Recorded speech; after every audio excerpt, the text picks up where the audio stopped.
सभी को Radhe Radhe Radhe. Welcome to my new blog. और ये ब्लॉग होने वाला है, आप लोग सोच भी नहीं सकते किस जगह मैं आ सकती हूँ और कौन सी जगह हूँ मैं, ये बताओ। मैं सारा ब्लॉग दिखाऊंगी, इसके बाद में मैं सारी चीज़ बताऊंगी। हालांकि ब्लॉग में बता दूंगी, पता भी नहीं चलेगा। पर हम आ चुके हैं अभी, मुख के हम अंदर आ गए। मुख के भी दर्शन कराएंगे तुरंत द्वार के। चलो सारा दर्शन कराते हैं, फिर सारे मंदिरों में घूमते हैं। तो चल रहे हैं हम लोग दर्शन करने विवाह स्थली। अब किसकी है नहीं बताऊंगी, मैंने बता दिया, गलती कर दी। तो आगे मैं दर्शन कराऊंगी, पहले विवाह स्थली के दर्शन करेंगे ठाकुर जी। जय जय श्री राधे। देखो जय जय श्री राधे। यही है राधा रानी की मांग भर रहे हैं ठाकुर जी। जय हो प्रभु। बैठी हुई है।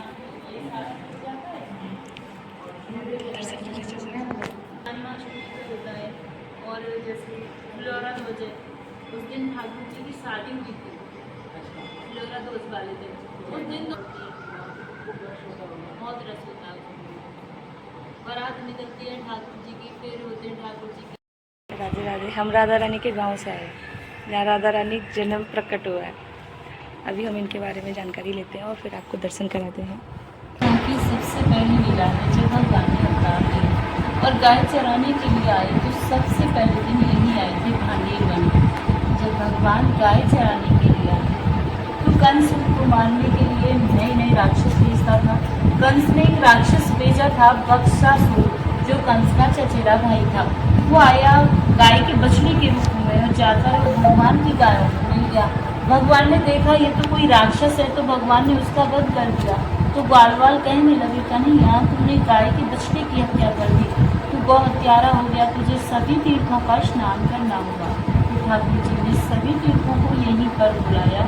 बाहर एक कुआं है सामने, उसे अपनी बंसी से प्रकट किया, उसमें विराजमान हुए। तो सभी तीर्थों ने अपना रूप धर के भगवान को स्नान कराया। जब भगवान की स्तुति हुई थी तो इस कुएं में सभी तीर्थों का जल, जब कभी भी सोमवती या अमावस्या होती है तो उस दिन इस कुएं का जल सफ़ेद हो जाता है। जिन माता बहनों की संतान नहीं होती, गर्भवती हो जाती हो, तो वो यहाँ आकर इस कुएं को स्नान करें, इस मंदिर में मनोकामना करें तो उन्हें संतान की प्राप्ति हो। दूसरी लीला है राधा कृष्ण के विवाह की, जो बहुत से भक्तों को नहीं पता कि राधा कृष्ण की शादी हुई है। पता इसलिए नहीं क्योंकि ज़्यादातर भक्त भागवत सुनते हैं और भागवत में इसके बारे में कोई जानकारी नहीं आती। हमारे 18 पुराण हैं, उनमें से एक आता है ब्रह्मवैवर्त पुराण। उस पर दिया हुआ है कि एक दिन नंद बाबा कान्हा जी को अपनी गोद में लेकर या भांडे बन में गाय चराने के लिए आए। गाय चराते चराते अचानक से मौसम खराब होने लगा, आंधी तूफान आने लगा, जोर से बारिश हुई। तूफान की वजह से पेड़ की डालियाँ टूटने लगी। तो नंद बाबा घबरा गए कि मैं अपनी गायों को लेकर कैसे पहुँचूंगा घर, अगर नहीं जाऊँगा तो इस छोटे से बालक का क्या करूँ, ऐसे सोच विचार कर रही थी। तभी वह जोर से बिजली की कड़कड़ाहट उठी, तो उससे भयभीत होकर कान्हा जी रोने लगे। नंद बाबा के कंठ को पकड़ लिया। जब कान्हा जी रोने लगी तो वहाँ पर दिव्य वेश में राधा रानी प्रकट हुई, जिन्होंने नीले वस्त्र पहन रखे थे, नील मणि का मुकुट धारण कर रखा था, नील कमल को हाथ में लेके चली आ रही हैं। उन्हें आंधी तूफान बारिश का कोई भय नहीं। जब नंद बाबा की उन पर नजर पड़ी तो उन्होंने देखा कि उनके चेहरे पर करोड़ों सूर्यों के समान तेज था, जिसे नंद बाबा सहन नहीं कर पाए और वहीं पर मूर्छित होकर गिर गए। तो राधा रानी सोचने लगी कि बाबा तो मेरे इस तेज को नहीं सह पाए, उस तेज को शांत कर दिए और साधारण वेश में जाके नंद बाबा के पास खड़ी हो गई। जब नंद बाबा की मूर्छा जगी तो वो पहचान गए थे कि ये तो स्वयं राधा रानी है। तो उन्होंने उनकी स्तुति करी। तो राधा रानी कहने लगी, बाबा जिस रूप के दर्शन मैंने आपको दिए थे, इस रूप के दर्शन मैं किसी को नहीं देती। आपकी भक्ति से प्रसन्न होकर मैंने आपको ये वरदान दिया और यह बात गोपनीय ही रहनी चाहिए। तो नंद बाबा कहने लगे, तो मुझे तो पहले ही मेरे गुरु गर्ग मुनि ने आप दोनों के बारे में बता दिया था। जब लाला का नामकरण हुआ था तो उस दिन 27 नाम रखे गए थे कान्हा जी के, उसमें से 17 नाम राधा के हुए। जैसे राधिका मतलब राधा नाम की राधा श्याम सुंदर। तो नंद बाबा कहने लगे, हो देवी ये राधा कौन है जो तुम बार बार मेरे लाला के आगे राधा शब्द जोड़ रहे हो। तो उन्होंने बताया कि ये विश्वान के बेटे हैं आदिशक्ति। लड़की है जिसका नाम राधा है। तेरे लाला का विवाह तो राधा के साथ में होगा, उसमें न फूल होगा न दुश्मन होगा, ये तो केवल देवताओं के मध्य में होगा और भांडीर वन में होगा।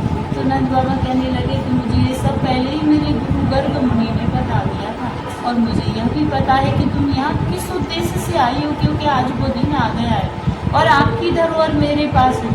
कान्हा जी को उनकी गोद में देते बोले, आप अपनी धरोहर को पकड़ो और अपना मनोरथ सिद्ध करने के बाद मेरे लाला को कुशल पूर्वक यशोदा मैया को लौटा दिया।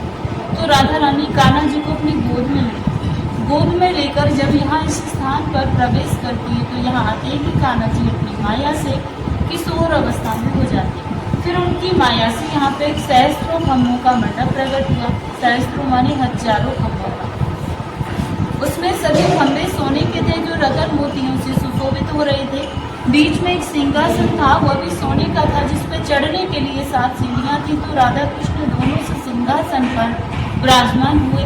तभी ब्रह्मलोक से ब्रह्मा जी आए और अपने कमंडल में से जल लेकर राधा रानी के श्री चरण कमलों को धोते उनसे उनके चरणों की मुक्ति का वरदान प्राप्त करते। फिर पूरी वैदिक रीति से उन दोनों का विवाह कराने लगे। तो विवाह में जैसे ही वेद मंत्रों का उच्चारण शुरू किया तो उसकी ध्वनि आकाश में गूंजने लगी।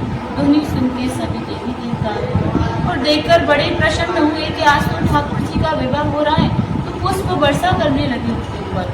विवाह में सारी रीतियां हुई थी, जैसे वेद मंत्रों की, हवन की, फेराओं की। तो लास्ट में विधि होती है मांग में सिंदूर भरने की।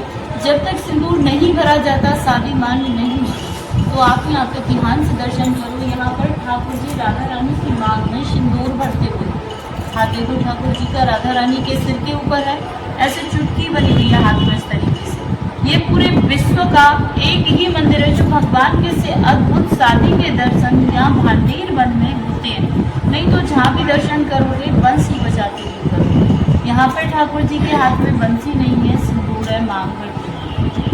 सिंदूर भरने के बाद में जैसे ही विवाह संपन्न हो गया तो जो ब्रह्मा जी थे वो अपने ब्रह्मलोक को चले गए, जो देवी देवता थे वो अपने देवलोक को चले गए, था वो भी यहाँ से आलोक हो गया। राधा कृष्ण दोनों अकेले रह गए। देखते ही देखते कान्हा जी फिर से बाल्य अवस्था में हो गए, जैसे लेकर आई थी उसी अवस्था में फिर से हो गए। अब यह देखकर राधा रानी रोने लगी और कहने लगी, हे प्रभु, यह कौन सी लीला रच रहे हो आप? मैं इस लीला को नहीं समझ पा रही कि अभी अभी तो आपने मेरे साथ विवाह रचाया था, अब यह कौन सी लीला है कि मैं तो करुणा अवस्था में हूँ और आप बाल्य अवस्था में हूँ। इस वियोग को मैं सहन नहीं कर पाऊंगी प्रभु। तभी आकाशवाणी, तो आकाशवाणी द्वारा कान्हा जी कहने लगे, हे राधा रानी, जो तुम्हारा वास्तविक शरीर है वो तो हमेशा यही रहेगा भांडीर वन में, और जो तुम्हारा छाया रूपी शरीर है वो तुम्हारे महलों में चला जाएगा और मैं आपसे नित्य रात को यही मिलने आया करूँगा। तो इतना सुन के राधा रानी बहुत खुश हुई और कान्हा जी को अपनी गोद में उठाया और जैसे नंद बाबा से वादा करके आई थी कुशल पूर्वक यशोदा मैया के पास छोड़कर वापस। तीसरी लीला है जो भांडीर वन में आने का महत्व। तीसरी लीला, एक दिन राधे कृष्ण इसी भांडीर वन में भ्रमण कर रहे थे तो कन्हैया जी कहने लगे, हे राधे, ये हमारा तुम्हारा निकुंज वन है, हमारी तुम्हारी कुंजों की लीला हुई है, इसलिए आज इस वन को प्रसन्न होकर वरदान देता हूँ, जो भक्त यहाँ पर आएगा और इस कुएं पर आचमन करेगा यानी कि जल पिएगा तो उसे 14 अवतार के दर्शनों का फल प्राप्त होगा। कुआं पे स्नान करेगा तो उसके जाने अनजाने के जो भी पाप हैं सब नष्ट हो जाएंगे।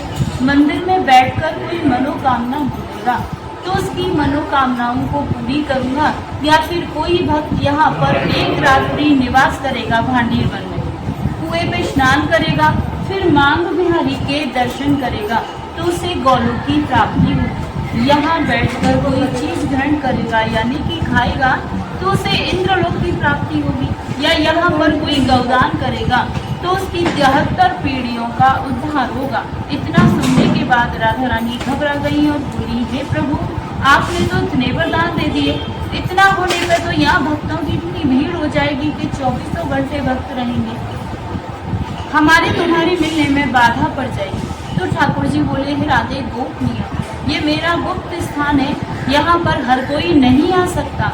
जिसके ऊपर मेरी विशेष कृपा होगी वही भक्त यहाँ पर आ सकता है, अन्यथा हर किसी को मैं यहाँ आने नहीं दूंगा। तो जब जिन भक्तों के ऊपर ठाकुर जी की विशेष कृपा होती है वही भक्त यहाँ तक पहुँच पाते हैं। बोलिए राधे राधे राधे राधे।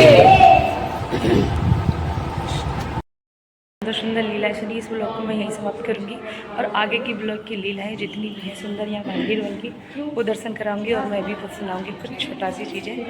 चलिए हम आगे और दर्शन कराते हैं। जहाँ विवाह स्त्री हुई है यहाँ तो विवाह के बाद जो दर्शन है वो ये सिंदूर भरते हुए हैं, लेकिन जहाँ पर विवाह हुआ है वो स्थल और मैं आपको दिखाने वाली हूँ।